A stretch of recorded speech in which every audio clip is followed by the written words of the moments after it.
होते खरं तर ते विदर्भ दौऱ्यावर आहेत। त्यांनी नुकतीच भाजपचे प्रदेशाध्यक्ष चंद्रशेखर बावनकुळे यांची भेट घेतली आणि आता ते पत्रकार परिषदेत नेमके काय मुद्दे मांडतात हे पाहणं महत्त्वाचं ठरेल।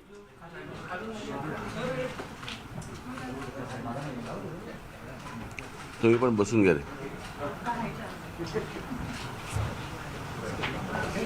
तुम्ही सगळे पत्रकार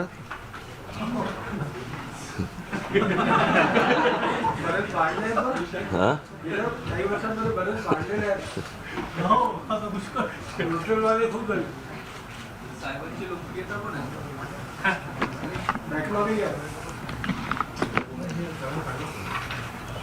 मला तुम्ही सांगा सुरू करायचं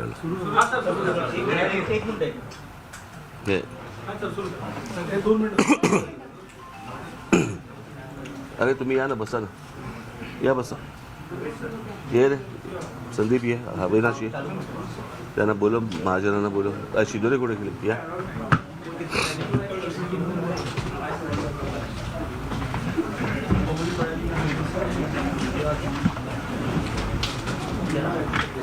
माझी विनंती आहे, लाईट बंद केलं तर तुझा पण लाईट बंद करशील का?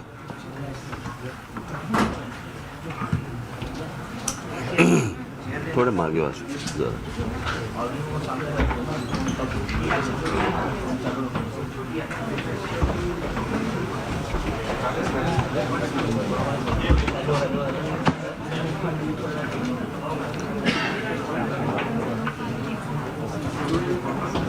झालं का?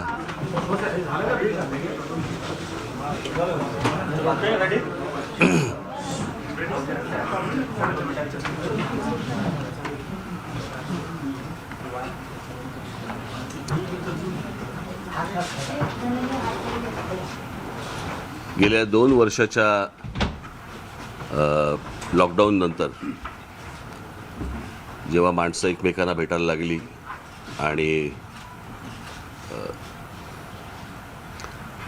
गर्दी करण्यावरती बंधनं उठली, त्या उठल्यानंतर, बंदी उठल्यानंतर मी पहिल्यांदाच विदर्भात येतोय, नागपूरला येतोय। मी आता आज इथून चंद्रपूरला जाणार आणि चंद्रपूरवरनं मी उद्या अमरावतीला जाणार।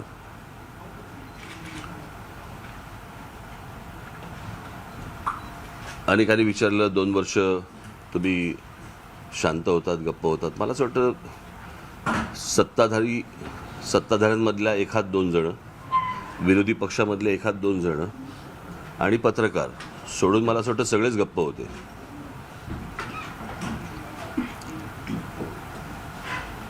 आणि एकूणच सगळेच, फक्त भारतातले नव्हे तर जगातले, आपल्या स्वतःच्याच विवंचनेमध्ये इतके होते की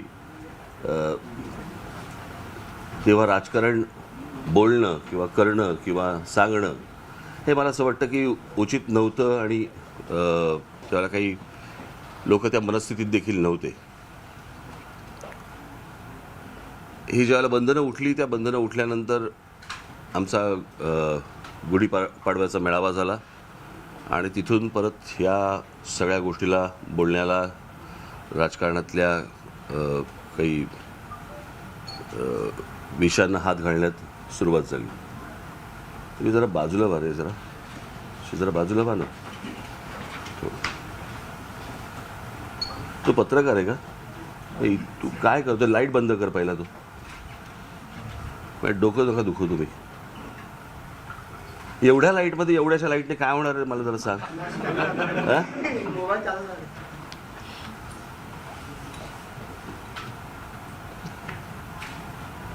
त्याच्यामुळे गुढीपाडव्याची सभा झाली, गुढीपाडव्याच्या सभेनंतर माझी ठाण्याची सभा झाली, त्याच्यानंतर संभाजीनगरची सभा झाली आणि त्या सभा मला असं वाटतं तुम्ही सर्वांनी कदाचित पाहिल्या असतील।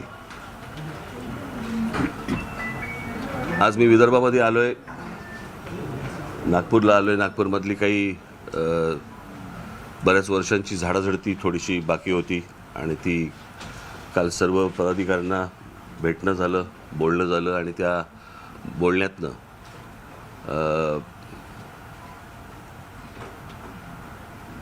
नागपूर शहराची आणि आमच्या पक्षामधले जे काही इथले नागपूर जिल्ह्यातले किंवा शहरातले जे इतर सेल्स आहेत, मग रस्ते आस्थापना असेल किंवा काही, अरे बाबा रे तुम्ही बाजूला वाहणार आहे, मला असं मध्ये नका येऊ, तुम्ही तू समोरून काढ ना, माझ्या साईडने का काढतो, नाक मोठे म्हणून.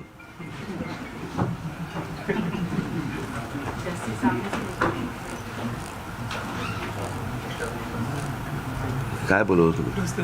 हां,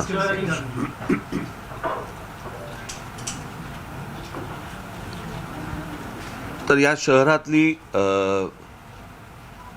सर्व मी आणि प्रमुख पदं हे मी आज बरखास्त करतोय आणि येत्या 26-27 तारखेला जेव्हा घटस्थापना होईल त्यावेळेला मी नवीन कार्यकारिणी ही मी तेव्हा जाहीर करेन. त्याच्यामध्ये अगोदरचे काही असतील, नवीन अनेक लोकांना त्याच्यामध्ये संधी असेल. आमचे अविनाश जाधव, आमचे संदीप देशपांडे, प्रकाशजी महाजन, आमचे अनिल शिदोरे हे परत 28 तारखेनंतर, आमची 27ला परत पक्षाची बैठक आहे मुंबईला, ती झाल्यावरती 28 तारखेला हे सर्वजण येतील आणि शहराची आणि इतर सर्वच विंगची बांधणी करतील. साधारणपणे नवरात्र झाल्यानंतर माझा कोल्हापूर मार्गे मी कोकणामध्ये जाणार आहे. कोकणाचा दौरा माझा त्याच्यानंतर आहे. त्यानंतर मी परत 2 दिवसासाठी मी 2-3 दिवसासाठी मी परत नागपूरला येणार आहे आणि इथल्या बांधणीवरती लक्ष देणार आहे. त्याच्यामुळे मी का आलो आहे, कशासाठी आलो आहे, ह्या गोष्टी मी आत्ता तुम्हाला सांगितल्या. या व्यतिरिक्त तुम्हाला जर काही विचारायचे असतील माझ्या संदर्भातले प्रश्न, माझ्या पक्षाच्या संदर्भातले प्रश्न, तर आपण मला विचारू शकता. कारण मी एकदा नाशिकला असताना मला एकाने प्रश्न विचारला होता की शिवसेनेची आणि NCPची नाशिकमध्ये युती होईल का, कळलं का? तर मी म्हटलं मी दुसऱ्यांच्या घरी पोर होणार आहे का नाही होणार आहे म्हटलं, ह्याचं मी भविष्य मी नाही सांगू शकत. त्याच्यामुळे माझ्या संदर्भात काही आपल्याला प्रश्न विचारायचे असतील तर आपण मला जरूर विचारा, माझ्याकडनं शक्य होईल. मनसे आणि भाजपची युती होणार का हे तर तुम्ही सांगू शकता? मी ह्या सगळ्या बातम्या तुमच्याकडनंच ऐकल्यात. कारण मी आज सकाळी मी वर्तमानपत्र वाचत असताना सकाळचे प्रतिनिधी कोणी आहे तिथे?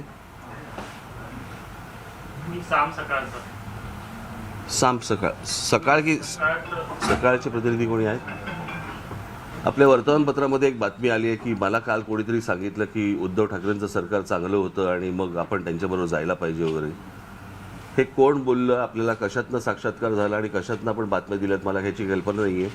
परंतु असल्या प्रकारची कोणतीही गोष्ट माझ्यासमोर माझ्या अपरोक्ष कोणीही बोललेलं नाही आहे. त्याच्यामुळे आपल्या बातमीमध्ये काहीही तथ्य नाही.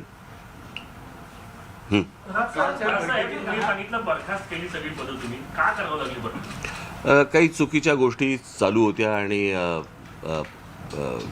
ज्या प्रकारे आज 16 वर्ष पक्षाला झाली आहेत, ज्या प्रकारे मला नागपूरमध्ये पक्ष दिसायला पाहिजे त्या प्रकारचा पक्ष मला दिसत नाही आहे. जो माझा इतर सगळ्या शहरांमध्ये जो दिसतो किंवा जिल्ह्यांमध्ये दिसतो त्या प्रकारचा मला 16 वर्षानंतरही उमेदीचे ज्याला आपण आतमध्ये फायर असलेले असे अनेक तरुणी असे नागपुरात, विदर्भामध्ये आहेत.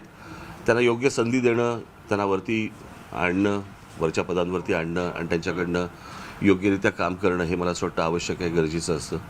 आणि मग ते आपण हां बैठकीत आपण म्हणालात की प्रस्थापितांविरुद्ध आपल्याला लढा द्यावा लागेल नागपूरमध्ये, तर त्याचा अर्थ भाजप विरुद्ध पक्ष. माझं कालचं वाक्य असं होतं की प्रत्येक जण ज्या वेळेला मोठा होतो त्यावेळेला तो प्रस्थापितांच्या विरोधात लढा देऊनच मोठा होतो.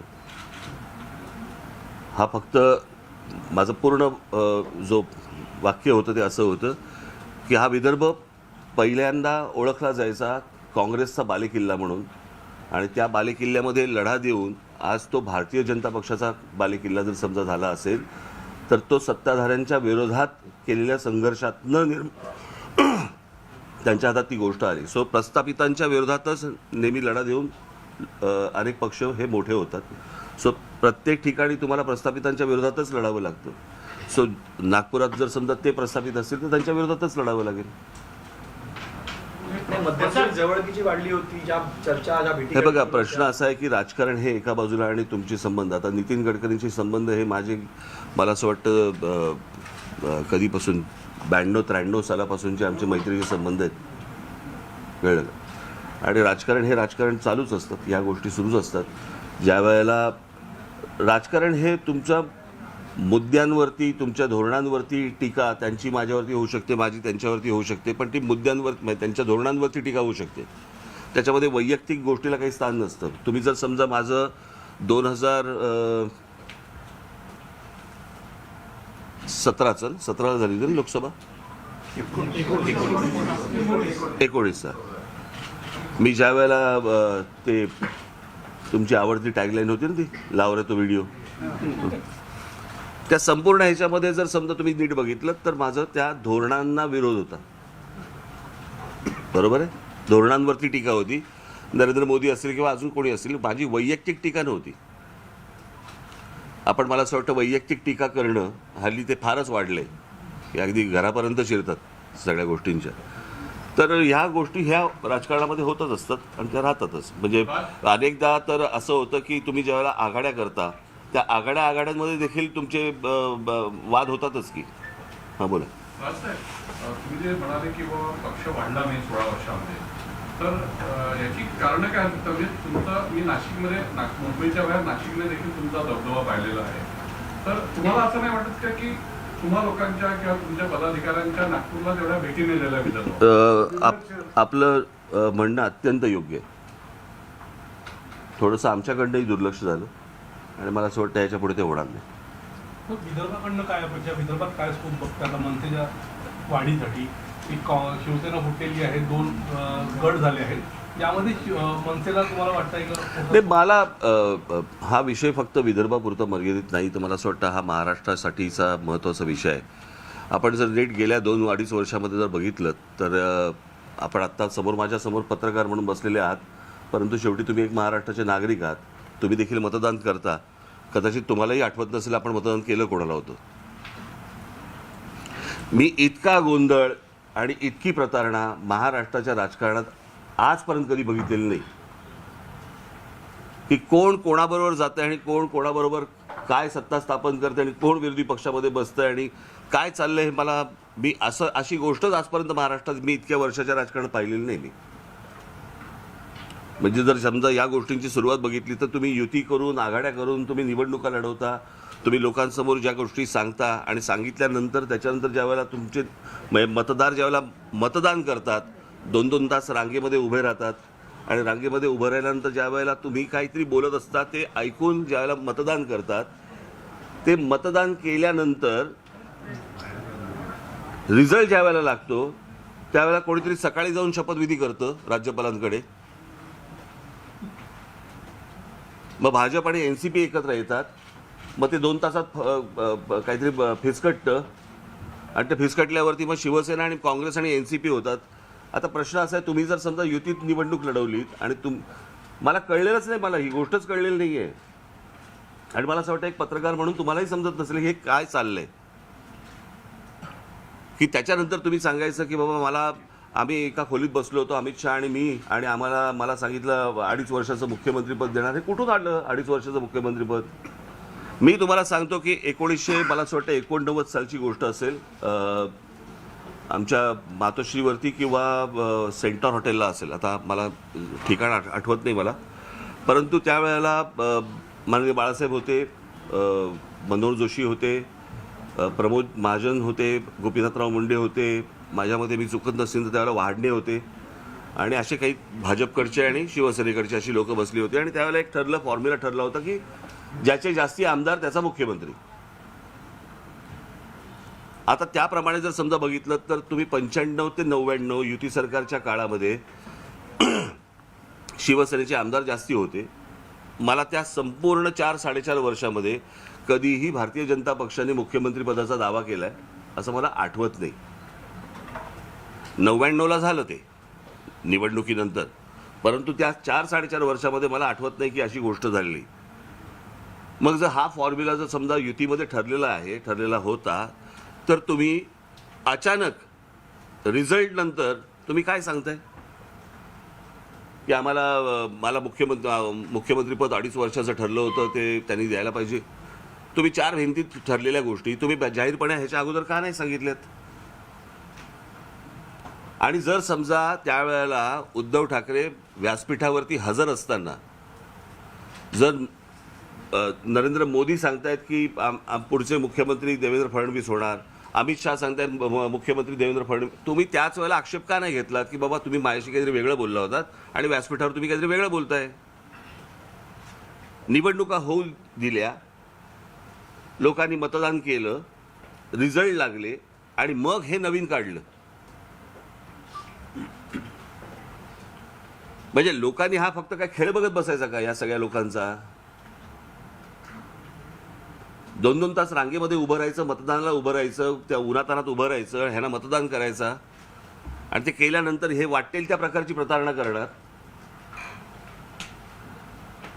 आणि मला असं वाटतं, म्हणून तुमचा जो प्रश्न होता ना, तुम्ही जे टाईप करताय ते, की हा विषय फक्त विदर्भापुरता नाही आहे, हा महाराष्ट्राचा प्रश्न आहे. मला असं वाटतं ज्या लोकांनी मतदान केलं, या सर्व लोकांना त्या मतांचा ह्यांनी अपमान केलेला आहे.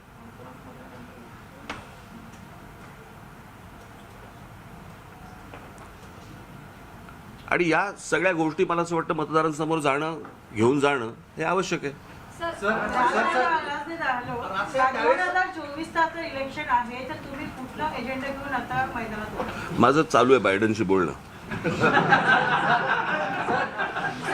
जयंत पाटील म्हटले की तुम्ही तुमच्या पक्षाचं काम करताय, यात आनंद वाटतोय.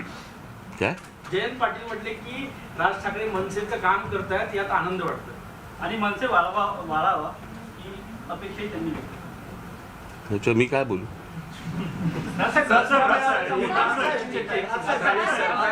आपलं जे मुंबई अहमदाबाद जी मेट्रो होणार होती त्याला आपण विरोध केला होता. आता फॉक्सकॉन सारख्या ज्या कंपन्या आहेत त्या महाराष्ट्रातून गुजरातला चालल्यात. केंद्र सरकार महाराष्ट्राचं लक्ष नाहीये, महाराष्ट्राचं लक्ष नाही या सगळ्या गोष्टींकडे. ज्या प्रकारची औद्योगिक गोष्टींकडे महाराष्ट्राने लक्ष द्यायला पाहिजे. काय झालं, आपल्याकडे सुरुवातीपासून उद्योग व्यवसाय हा खूप मोठ्या प्रमाणावरती आल्यामुळे आपल्याकडच्या राज्यकर्त्यांना, ते कुठचेही राज्यकर्ते असतील, त्यांना असं वाटतं की नाही समजा गेला तर काय फरक पडतो. मी त्या दिवशी मी जे स्टेटमेंट काढलं त्याच्यामध्ये मी हेच दिलं की मुळात हे फिसकटलं कुठे आणि कशामुळे ह्याची चौकशी होणं गरजेचं आहे. की या सगळ्या उद्योगाकडे काही पैसे मागितले गेले का, कळलं का? म्हणजे मला आजही आठवते की या देशातलं प्रत्येक राज्य मोठं व्हावं, प्रत्येक राज्यामध्ये उद्योगधंदे यावेत. तुम्हाला जर आठवत असेल तर मी 2014च्या इलेक्शनला, मी आठवतं तुम्हाला की विसरला असेल माहीत नाही मला, मी तेव्हा सतत माझ्या भाषणामध्ये सांगत होतो की नरेंद्र मोदी उद्या पंतप्रधान झाल्यावरती त्यांनी उत्तर प्रदेश, बिहार आणि झारखंड या 3 राज्यांवरती जास्तीत जास्त लक्ष द्यावं. की या राज्यांमधनं बाहेर पडणारी लोक ही त्याच राज्यामध्ये काम शोधतील. सो प्रत्येक राज्यामध्ये उद्योगधंदे यायला पाहिजेतच, पण महाराष्ट्रामध्ये आलेला उद्योग बाहेर का जातोय याची चौकशी होणं गरजेचं आहे. राज्यातील जे अस्थिर राजकारण आहे यामुळेच उद्योग 100% याला जरूर एक प्रश्न आहे माझा. आशिष शेलारांनी हीच मागणी केली आहे की निवृत्त न्यायाधीशाच्या मार्फत चौकशी व्हायला पाहिजे. तुम्ही त्याचं समर्थन करता? अरे पहिलं स्टेटमेंट माझं आहे, त्याचं मी काय समर्थन करायचं? साहेब, याआधी देखील तुम्ही एक नेक्सेस बद्दल बोललेला आहात. ज्यावेळेस महाराष्ट्रातले उद्योगधंदे परराज्यात जातात त्याचं कारण म्हणजे पॉलिटिकल आणि ॲडमिनिस्ट्रेटिव्ह ऑफिसरचं एक नेक्सेस जे दुसऱ्या राज्यांमध्ये ते धंदे पाठवतात. तर त्याबद्दलही तुम्ही मी याच्या अगोदर अनेकदा माझ्या पत्रकार परिषदेमध्ये आणि माझ्या भाषणामध्ये मी बोललोय. मला एक किस्सा अजूनही आठवतोय. मला असं वाटतं तुम्ही सर्वांनी तो ऐकला असेल की नाही मला माहिती नाही, पण ही गोष्ट आहे साधारणपणे 99 ते 2004 मधली. BMWचा प्रकल्प महाराष्ट्रामध्ये आला होता. त्यांची सर्व लोक महाराष्ट्रामध्ये आली होती चर्चा करण्यासाठी. विलासराव देशमुखांचं सरकार होतं त्याला, आणि ती लोक आली, मंत्रालयामध्ये मीटिंग ठरली आणि काहीतरी कारणाने काहीतरी विलासराव काहीतरी कुठेतरी अर्जंट कामाला जायचं होतं का दिल्लीला जायचं होतं, कुठे जायचं होतं, मला आता माहिती नाही, कल्पना नाही. परंतु त्यांच्या त्या अधिकाऱ्यांना आणि चीफ सेक्रेटरी जे होते त्यांना सांगितलं त्यांनी की तुम्ही मीटिंग अटेंड करा. त्यांनी मीटिंग अटेंड केली. ती सर्व लोक समोर त्या मंत्रालयामध्ये त्यांच्या दालनामध्ये बसले, हे समोरच्या बाजूला बसले, सगळे अधिकारी, उद्योग क्षेत्र आणि ह्या सगळ्या गोष्टींचे. ते अधिकारी जे होते ते दाक्षिणात्य होते आणि त्यांनी ज्या वेळेला, अर्थात एक उद्योग ज्या वेळेला येतो त्यावेळेला त्यांना बाबा काही पायाभूत सुविधा तिकडे लागतात, काही पाणी, वीज, अशा काही गरजा ज्या असतात, उद्योगाला ज्या गोष्टी लागतात त्या सगळ्या सुरू केल्या. आणि ह्या सगळ्या अधिकाऱ्यांनी नन्नाचा पाडा सुरू केला की नाही, ह्याचं इतक्यात पटकन तुम्हाला परवानग्या मिळणार नाही, जमीन लँड ॲक्विजिशन जे असतं ते इतक्या फास्ट आमच्याकडनं होणार नाही, पाण्याला आमच्याकडे त्या जिकडे तुम्ही जमीन मागताय तिकडे पाण्याची तशी गैरसोयच आहे, विजेचं आम्ही बघतो, आम्ही जरा चर्चा करतो, त्याच्यावरती बैठका घेऊन आम्ही तुम्हाला कळवतो, असं सगळं निगेटिव्ह सगळे त्यांना रिमार्क्स द्यायला तरी सुरुवात केली. इतक्या प्रकरणावरती गेलं की ते BMWचे अधिकारी शेवटी बाजूबाजूला तरी पाहिलं आणि बोलले की ठीक आहे, आम्ही निघतो. बैठकीच्या अगोदर आपल्याला कल्पना असते की एक व्हिजिटिंग कार्डची एक देवाणघेवाण एक्सचेंज होतो. ते निघाले आणि त्या दाक्षिणात्य अधिकाऱ्यांनी त्याचे जे कलिग होते तामिळनाडूमधले त्यांना फोन केला की हे आत्ता इथून माझ्याकडनं निघालेले लोक आहेत, ह्यांचं नाव हे, ह्यांचा नंबर हा, आत्ता संपर्क साधा. त्या लोकांशी BMWच्या लोकांशी संपर्क साधला आणि महाराष्ट्रामध्ये येणारा BMWचा कारखाना तामिळनाडूमध्ये गेला.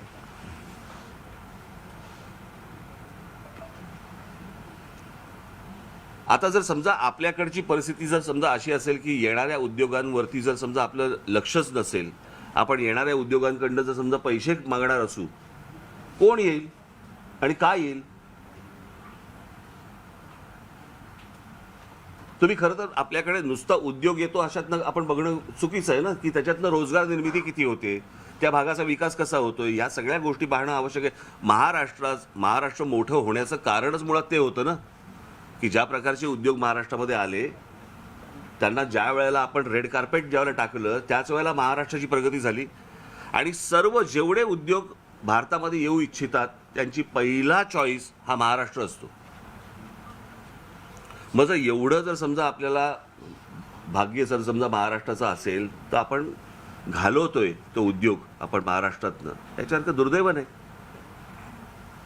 सगळ्या इंडस्ट्री मुंबईतल्या गुजरातकडे वळतात आहेत, यावर अंकुश लावण्यात यावं. पहिली मी तुम्हाला गोष्ट सांगतो, मुंबईत इंडस्ट्री नाहीत, इंडस्ट्री महाराष्ट्रात आहेत, महाराष्ट्रामधल्या. आता जर समजा त्यांनी चांगली ऑफर दिली असेल तर जाणार गुजरातला. मी आता BMWचा कारखाना तुम्हाला सांगितलं तामिळनाडूला गेला, काही आंध्र प्रदेशमध्ये जात आहेत, चित्ते फक्त गेले मध्य प्रदेशात.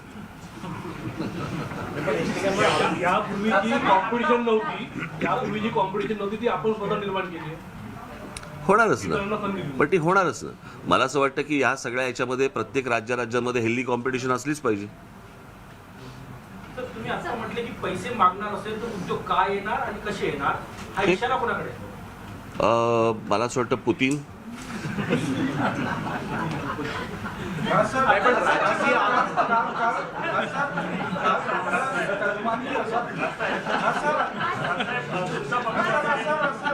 काल रामदास कदमांनी असा आरोप आदित्य ठाकरेंवर केला होता. त्यानंतर ते म्हटले होते की उद्धव ठाकरेंना वारंवार सांगावं लागतं की ते बाळासाहेब ठाकरेंचे पुत्र आहेत, त्यांना काही संशय आहे. याला जोडून एक प्रश्न आहे की त्यांनी हे म्हटलं होतं की मासाहेब कधी सार्वजनिक मंचावर दिसायचे नाही, रश्मी ठाकरे ज्या आहेत त्या मात्र वारंवार सगळ्या ठिकाणी. तुम्हाला रामदास कदम आले आणि उद्धव ठाकरे आले की त्यांना हे प्रश्न विचार. माझा या गोष्टींची काय संबंध आहे? तुम्ही म्हणालात की राजकारणामध्ये इतकी प्रतारणा आतापर्यंत पाहिली होती असं राजकारण, तर या सगळ्याला कोण जबाबदार आहे? राजकारणाची पातळी इतकी खालवण्याकडे, इतक्या प्रकारे अपमान केल्यानंतर परत त्याच लोकांना ज्या वेळेला लोक मतदान करतात त्यावेळेला त्या लोकांना असं वाटतं की आम्ही जे केलंय ते बरोबर केलंय. लोकांनी यांना शिक्षा करणं गरजेचं आहे, यांना शासन करणं गरजेचं आहे. या अशा लोकांना निवडणुकीमध्ये धक्का देणं गरजेचं आहे, तरच हे सुधारतील. राजसाहेब जर समजा एखाद्याकडनं अशा प्रकारची जर समजा अपमान घडत असेल लोकांचा, तर लोकांनी मला असं वाटतं त्यांना वटणीवरती आणणं आवश्यक आहे. राजसाहेब, उद्या नागपूरमध्ये प्रशांत किशोर येत आहे आणि वेगळ्या विदर्भासाठी वेरियस संघटनांना ते भेटते आणि गाईड करणार आहे. आपलं मत तर स्पष्ट आहे, पण तुम्हाला असं वाटतं की प्रशांत किशोर आल्यानंतर काहीतरी 2024 साठी हा इलेक्शन इश्यू असू शकतो? मला नाही माहिती ते काय पहिले बोलतात बघू आपण.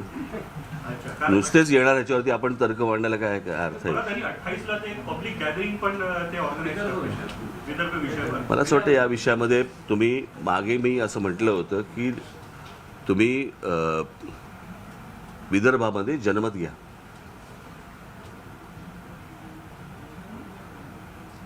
सर्व विदर्भामध्ये तुम्ही एक एवढ्या इलेक्शन होतात त्याच्यामध्ये अजून एक छोटासा एक आपण विदर्भासाठी करू. कोणी नागपुरात नाही, विदर्भात अमरावती सर्वांनी मतदान केलं आणि ते विदर्भाच्या केलं.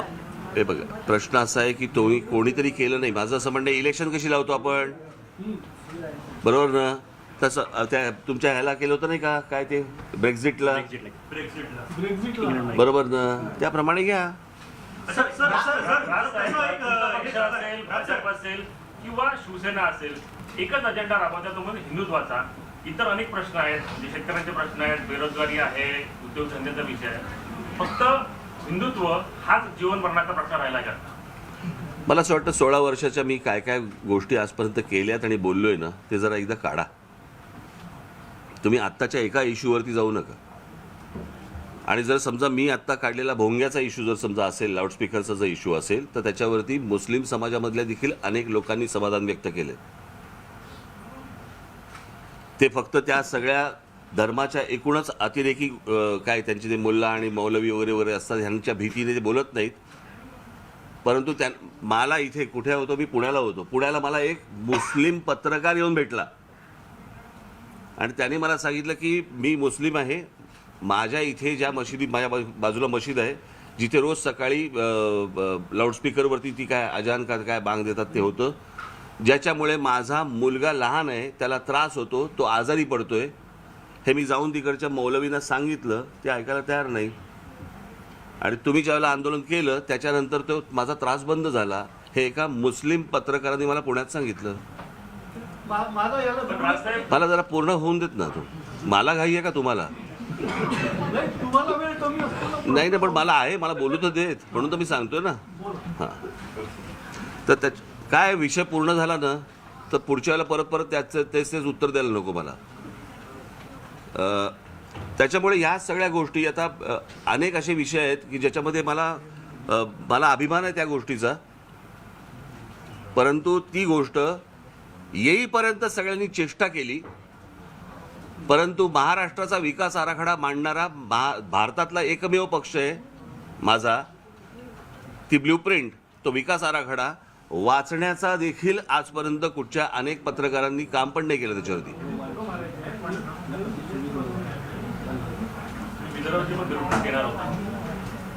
नाही, मी महाराष्ट्राची बोलल्यानंतर महाराष्ट्राची, माझ्या मते महाराष्ट्रात विदर्भ येतो. मी शहरांसाठी बोललो होतो. तुम्हाला बरोबर तेवढंच लक्षात राहतं, बाकीचं लक्षात नाही राहत रे. याचं कारण माझी पहिल्यांदा ती ब्ल्यूप्रिंट पहिली वाचा. ठाकरे साहेब, तुम्ही विदर्भाच्या मुद्द्यावरती गंभीर दिसत नाही. युवकांच्या इथे विदर्भामध्ये बेरोजगारी वाढलेली आहे, शेतकरी आत्महत्या करते, पण तुम्ही अखंड महाराष्ट्राची घोषणा करता. जर छोटं राज्य राहिलं, विदर्भ झालं, तर काय प्रगती होणार नाही का? किंवा मनसे वाढणार नाही का इथे? मग विदर्भाच्या मुद्द्यावरती तुम्ही का गंभीर नाही? मला असं वाटतं, मी मगाशी जे उत्तर दिलं तेच माझं उत्तर आहे. हे वेगळं व्हायचं की नाही व्हायचं हे लोकांना विचारा. जन्मत आहे ना. आपण आत्ता आलात, मगापासून आहे. मला असं वाटतं मी ह्याच्यावरती उत्तर दिलं मगाशी. तुमचा बहुप्रतीक्षित अयोध्या दौरा कधी होणार आहे? कारण मागे भाजपच्या खासदार रामाने बोलवलं की जाणार. राज्यामध्ये दसरा मेळावा आणि शिवतीर्थ या विषयावर राजकारण तापलेलं आहे. आजही नाही मला काय करायचं नाही, नाही. पण विषय असा आहे की त्या विषयावर सरकार, शिंदेगड, शिवसेना आक्रमक आहेत, आग्रही आहेत, मैदान कोणाला मिळणार, दुर्लक्ष होतंय प्रशासनाचं किंवा सरकारच्या कामाकडे आणि या गोष्टींवर लक्ष जात आहे. या पूर्ण मुद्द्यावर तुमचं मत काय आहे? जसं नाही, मला असं वाटतं की महाराष्ट्राच्या प्रश्नांकडे लक्ष द्यावं. कारण इकडे तिकडे फिरण्यापेक्षा, इकडे बाकीच्या असल्या गोष्टी करण्यापेक्षा महाराष्ट्रातले उद्योग बाहेर का जात आहेत याच्यावरती जर जास्ती लक्ष आपण कॉन्सन्ट्रेट केलं तर जास्ती बरं होईल. राजसाहेब माझा राहून गेला एक प्रश्न बघायची. पूर्वी महाराष्ट्रात हिंदुत्ववादी दोनच पक्ष होते, एक शिवसेनेचं आक्रमक हिंदुत्व आणि भाजपचं होत होतं की मवाळ हिंदुत्व. आता हिंदुत्वाच्या वाटेखाली 4 झाले. तुम्ही मराठीच्या मुद्द्याला फिरून वळसा घालून परत हिंदुत्वावर आले. आता एक नवीन हिंदुत्ववादी आले, ते म्हणजे शिंदे सेना. असे 4 लोक आता हिंदुत्ववादी झाले. तर मला असं मला काय वाटतं, तुम्हाला वाव कसा मिळेल? मला असं वाटतं की मी ज्या वेळेला काय मी ज्यावेळेला बोलतो त्यावेळेला तुम्ही ते ऐकता आणि मग पत्रकार परिषदेमध्ये आपल्याकडे दुसरे काही प्रश्न नसले की परत त्याच गोष्टी बदलून घेण्याचं काम सुरू होतं. माझ्या अधिवेशनामध्ये मी सांगितलं होतं, माझ्या मराठीला जर समजा तुम्ही नख लावाल तर मी मराठी म्हणून अंगावरती येईल. जर समजा तुम्ही माझ्या धर्माला जर नख लावलं तर मी हिंदू म्हणून अंगावरती येईल. तुम्ही जर समजा आत्ता आम्ही मतदान ह्याची आमची पक्षाची नोंदणी जी केली त्याची जर समजा तुम्ही टॅगलाईन वाचली तर तुमच्या लक्षात येईल की हिंदवी काय आपलं होतं ती हिंदवी मी हिंदवी रक्षक, मी महाराष्ट्र सेवक. माझ्या कुठच्याही भूमिकेमध्ये कुठचाही बदल झालेला नाही आहे. मी ज्या वेळेला रजा अकादमीच्या विरोधामध्ये मी ज्यावेळेला मोर्चा काढला होता, बरोबर आहे, त्यावेळेला बाकीचे कुठे होते हो? हिंदुत्ववादी. त्यांना कधी नाही प्रश्न विचारले तुम्ही की तुम्ही का नाही मोर्चा काढलात? ज्या वेळेला पाकिस्तानची कलावंतांना ज्यावेळेला हाकलून दिलं त्यावेळेला त्या का नाही त्यांना प्रश्न विचारले की तुम्ही का नाही केलं? माझ्या भूमिकेत नाही बदल होत. मी माफ करा, मला इथे आपण महिला बसलेत नाही तर काय होतं मध्येच आमचं ठाकरी येतं. राजकीय पक्षांनी कन्याकुमारी टू जम्मू काश्मीर एक असं भारत जोडो यात्रा काढलेली आहे. आपल्या पक्षाची आणि त्याच्या अध्यक्षपदाच्या ह्याच्या संदर्भात आपली काय भूमिका, या कसं आपण बघता की खरंच भारतात काही असे तुकडे झाले आहेत का? तुकडे ते भारत जोडो यात्रा त्यांनी नाव नाही ते मला सुद्धा फिरू देत त्यांना. स्थानिक स्वराज्य संस्थांच्या निवडणुका जरा बाकीच्यांना विचारू दे ना जरा. नागपूरमध्ये 2007 मध्ये 2 सीट होत्या कॉर्पोरेटरच्या, निघून आले ते आपल्या मनसे.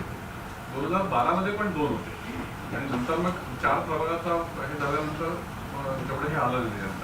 आता तुम्ही नव्याने जी उभारणी घेणार तर तुम्ही विनिंग स्ट्रीकनी उतरणार का?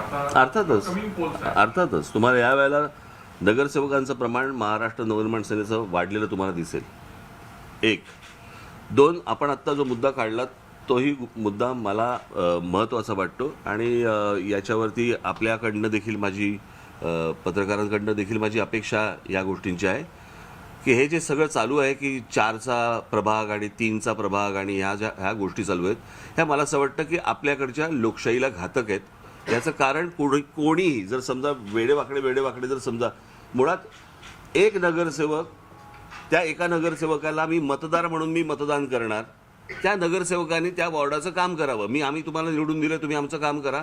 लोकांनाही माहिती असतं की हा माझा नगरसेवक. हे जे 4 नगरसेवक लोकांनी कसं काय लक्षात ठेवायचं आणि कामासाठी कोणाकडे जायचं? पण एखाद्या प्रभागामध्ये 2 वेगळ्या पक्षाचे आले आणि 2 वेगळ्या पक्षाचे आले, एकमेकांना कामं करू देत नाहीत. जर एकाने प्रस्ताव टाकला तर दुसरा माणूस विरोध करतो. कशी कामं होणार मला जरा सांगा. हे सगळे राजकीय पक्षांच्या स्वतःच्या हितासाठी म्हणून या सगळ्या गोष्टी केल्या आहेत ज्याच्यामध्ये आपण शहरांचं नुकसान करतो. तुम्हाला वाटतं की वाढ पद्धती असतात? तेच होतं ना आपल्याकडे. अर्थातच तेच असलं पाहिजे. आज मुंबईमध्ये तेच आहे ना. मग बाकीच्या ठिकाणी आपण का घोळ घालतोय आणि हे का 3चे वॉर्ड आणि 2चे वॉर्ड आणि 4चे वॉर्ड करतोय? रिस्पॉन्सिबिलिटी पण फिक्स नाही होत. नाही बाई, काय बाई कोण काम करणार आहे तिकडे? मुळात स्थानिक स्वराज्य संस्थांच्या ज्या निवडणुका आहेत त्याच्यामध्ये एका माणसाने एक भाग बघावा आणि त्याच्याकडनं ती काम व्हावं. आपण रिस्पॉन्सिबल तर पकडू शकतो की बाबा ह्याने काम केलं की नाही केलं. 4चा प्रभाग झाला, 3चा झाला, 2चा झाला, तुम्ही कोणाला जबाबदार धरणार आहात? आणि ह्याच्यावरती कोणी काहीही बोलत नाही. तुम्ही या मागणीचं जोर लावून करणार का? अहो, मी कधीपासून लावलाय. याच्यासाठी आम्ही कोर्टात पण गेलो. आता त्याच्या पुढे बोलायला लावू नका मला. सर, ग्रामीण भागात सुद्धा आता असंच होत चाललंय. थेट सरपंच पदाची निवडणूक घेतली जाते. अनेक ठिकाणी असं होतं, सरपंच वेगळ्या पक्षाचे निवडून येतात, ती सदस्य वेगळ्या गटाचे येतात. त्याकडे कसं बघताय? नाही, मला मुळात ही पद्धत, जी निवडणुकीची पद्धत आजपर्यंत जी चालू होती, मला असं वाटतं ती पद्धतच योग्य पद्धत आहे. आणि ज्याचं बहुमत त्याचा सरपंच बसला पाहिजे, ज्याचं नगरसेवक जास्ती त्याचा महापौर बसला पाहिजे. तुम्ही कोणाला तरी जबाबदार धरू शकता. या सिस्टीममध्ये तुम्ही कोणाला जबाबदार धरू शकत नाही. आणि सगळेजण, मग काय होतं की सगळेजण एकमेकांच्या हाताशी धरून महानगरपालिका ओरबाडणे एवढंच फक्त ह्यांच्या हातामध्ये राहतं. आणि आपण मतदार म्हणून दरवेळेला 5 वर्षांनी रांगेमध्ये उभं राहायचं आणि त्यांच्या गुलामासारखं मतदान करत राहायचं. मुळात या सिस्टीम बदलायला कशाला पाहिजे तुम्हाला? असं जगात कुठे होतं का हो? कुठेच होत नाही. म्हणजे आपण जर समजा आपल्या देशामध्ये बघितलं तर असं अनेक राज्यांमध्ये कुठेच होत नाही. मग हे महाराष्ट्रामध्ये ही कसली थेरं? आणि दुसरी मला कळत नाही, ह्यांचं सरकार आलं की हे ठरवणार 2चा का 3चा, ह्यांचं सरकार आलं की हे ठरवणार 2चा का 3चा का 4चा. म्हणजे काय? मला निवडणूक आयोग ह्याच्यावरती काय करते हेच मला अजूनपर्यंत कळलेलं नाही. मग निवडणूक आयोगाचं काम काय? कार्ड काढणं? ते तर रेशनवाला पण काढतो.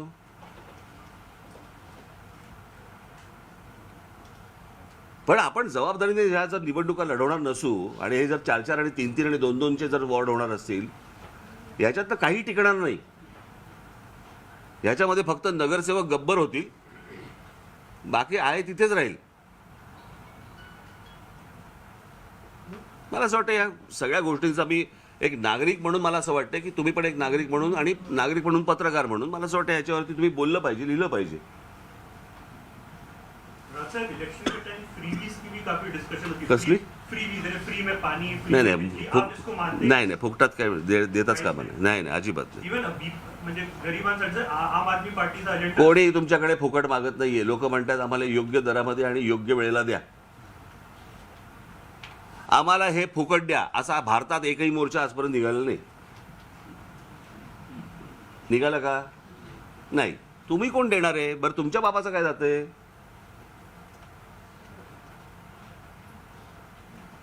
तुम्ही ज्या वेळेला आपण टॅक्स गोळा करतो तो लोकांकडनं करतो आणि तुम्ही त्यांच्या जीवावरती लोकांना सांगणार की नाही आम्ही तुम्हाला फ्री देणार. मी तुम्हाला, मला अजूनही आठवते की ज्या वेळेला मोफत घरं, झोपडपट्टीवासियांना फुकट घरं हे ज्यावेळेला झालं होतं त्यावेळेला मी बाळासाहेबांना मी तेव्हा बोललो होतो. आणि मी तेव्हा त्यांना सांगितलं होतं की मला असं वाटतं की फुकट देऊ नये. ज्यांनी कल्पना सांगितली होती त्यांना पण मी सांगितलं होतं की आपण फुकट का घरं द्यायची? लोकांना योग्य भावामध्ये जर समजा घरं मिळाली, आजही त्यांची मागणी तीच आहे, योग्य भावात आम्हाला घर मिळू देत. नहीं सर, मैं 1 मिनट में सवाल इसलिए खास पूछा था, इस बार सिविक इलेक्शन जब नागपुर में होंगे तो आम आदमी पार्टी भी फुल फ्लेज लड़ रही है और जो अंदाजा है कि वो लोग ये चीज़ को ऑफर करेंगे, तो आपको लगता है एमएनएस के लिए एक चैलेंज रहेगा लोगों को कन्विंस करना कि एक तरफ कोई फ्री में आपको पानी दे रहा है और आप उस पॉलिसी के अगेंस्ट है, तो विल इट बी? मला वाटत नाही की लोकांना फुकटची आवश्यकता आहे, गरज आहे. आणि असल्या फुकट्या लोकांना मला असं वाटतं लोकांनी थारा देता कामा नये. कारण हे बर्बाद करणार आपले, म्हणजे आपली इकॉनॉमी बर्बाद करणार हे लोक. यांच्या स्वतःच्या क्षणिक स्वार्थासाठी म्हणून हे किती लॉंग टर्म नुकसान करतायत आपलं, याचा अंदाज येतोय का आपल्याला? हां सॉरी, ओला दुष्काळ जाहीर करण्याची मागणी करावं का? कारण विदर्भ आणि महाराष्ट्रात पावसाने अतोनात नुकसान झालं आणि एकही मदत पोहोचली नाही.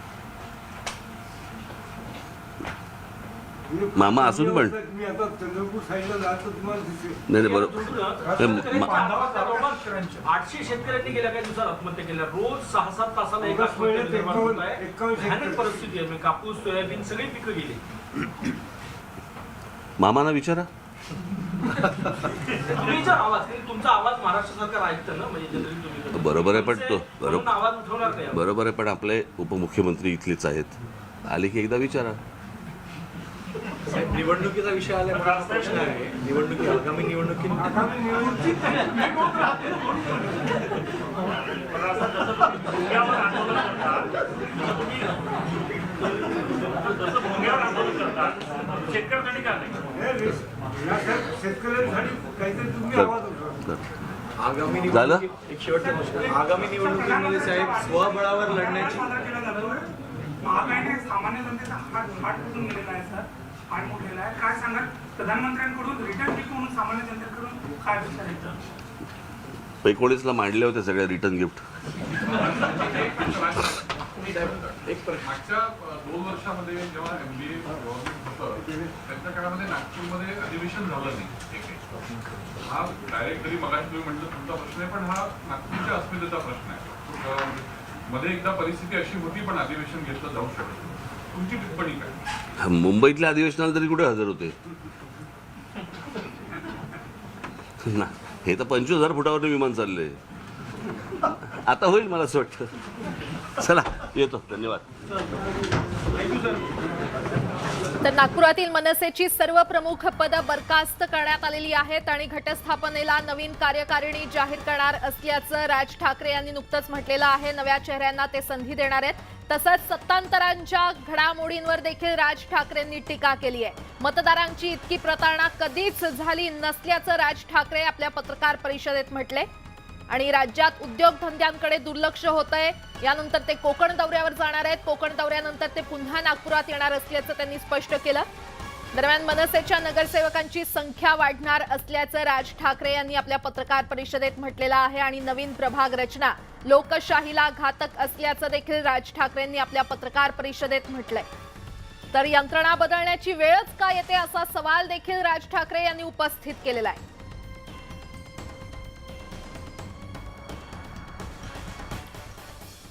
आणि यासोबतच बुलेटिन